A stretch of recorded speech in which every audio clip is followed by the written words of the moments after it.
સ્વાગત છે મિત્રો ફરી એક નવી રેસીપીના વિડીયોમાં।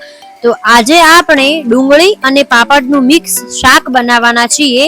તો વિડીયો બહુ જ મસ્ત બનવાનો છે, તો વિડીયોને એન્ડ સુધી જોવાનું ચૂકતા નહીં। તમે પાપડનું શાક ખાધું હશે, પણ પાપડ અને ડુંગળીનું આ શાક એકવાર બનાવી જોજો।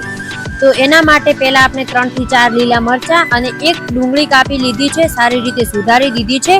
પછી એક તપેલામાં એને ગરમ કરી દઈશું અને પછી એમાં આપણે 2 થી 2.5 ચમચી જેટલો તેલનો વઘાર કરી દઈશું, એટલે કે તેલ ગરમ કરી દઈશું। જોવો તમે ક્વોન્ટિટી મુજબ તેલને યુઝ કરી શકો છો। જો તમે અમારી ચેનલમાં નવા હો તો સબસ્ક્રાઇબ કરવાનું ભૂલતા નહીં। પછી આપણે એમાં જીરું નાખી દીધું છે અને જીરું ફ્રાય કરવા દીધું છે, અને પછી એમાં લીલા મરચાં અને જે આપણે ડુંગળીને સુધારી હતી એને પણ એની અંદર સારી રીતે એડ કરીને તેને પણ મિક્સ થવા દેવાનું છે। તમે જોઈ શકો છો કે આપણે મિક્સ કરી રહ્યા છીએ।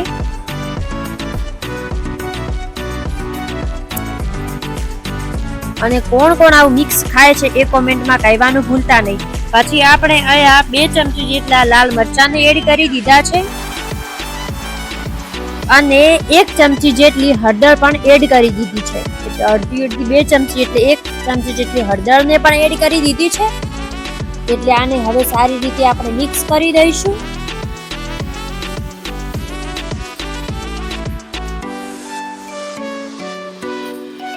જો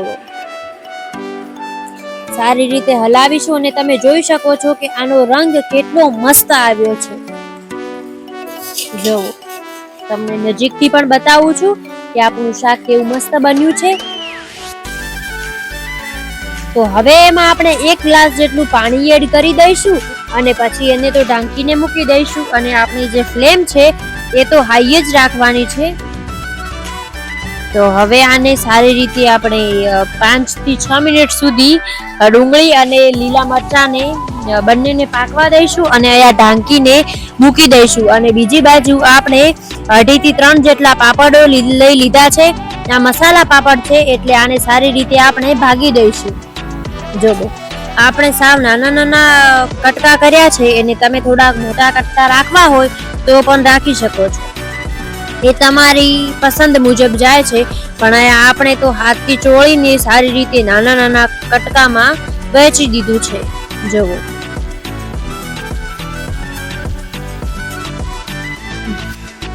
બાકી આમાં મસાલાઓ તો આવે છે પાપડમાં, એટલે કાળા મરી આવે છે ને બધું આવે છે, એટલે વધારાના મસાલા ના નાખીએ તો પણ ચાલે।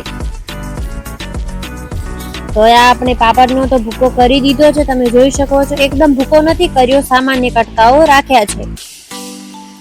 અને જ્યારે આપણું શાક જે છે એ થોડુંક ઉકળી જાય એટલે પછી એમાં આપણે પાપડને એડ કરી દઈશું અને હવે આને સારી રીતે આપણે મિક્સ થવા દઈશું।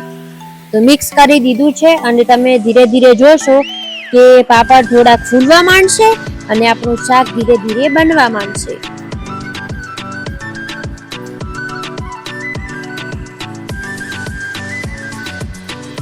જોવો હવે ઉપર બબલ્સ આવ્યા છે અને પાપડ પાણી જે હોય છે એ પી જાય છે, એટલે પાણીની ક્વોન્ટિટી ડુંગળીને જે શાક હોય એની મુજબ જ રાખવી જોઈએ। તો હવે આને આપણે સારી રીતે હલાવીએ છીએ અને હવે 2 મિનિટ સુધી આને આમનું આમ જ પાકવા દઈશું।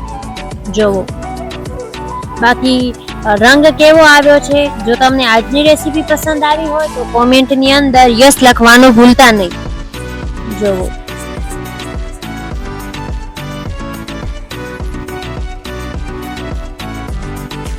અને તમે 2 થી 3 મિનિટ પછી જોશો તો આપણું શાક એકદમ બનીને તૈયાર થઈ ગયું છે। તમે જોઈ શકો છો કે શાક આપણું કેવું મસ્ત મજાનું તૈયાર થઈ ગયું છે। સુગંધ પણ આટલી જ ટેસ્ટી આવતી હતી અને ખાવામાં પણ આટલું જ ટેસ્ટી। આને તમે ઘીથી ચોપડેલી રોટલીઓ સાથે ભોજનમાં લઈ શકો છો અને તમને ખાવામાં આટલું જ મસ્ત મજાનું લાગવાનું છે। જોવો તમે ખાલી જોવો, અને આની સુગંધ પણ આટલી જ મસ્ત આવતી હતી। જોવો તો કોને કોને આજનું આપણું શાક પસંદ આવ્યું તે કોમેન્ટની અંદર કહેવાનું ભૂલતા નહીં, અને તમે અમારા વિડીયો ક્યાંથી જુઓ છો એ પણ કહેજો।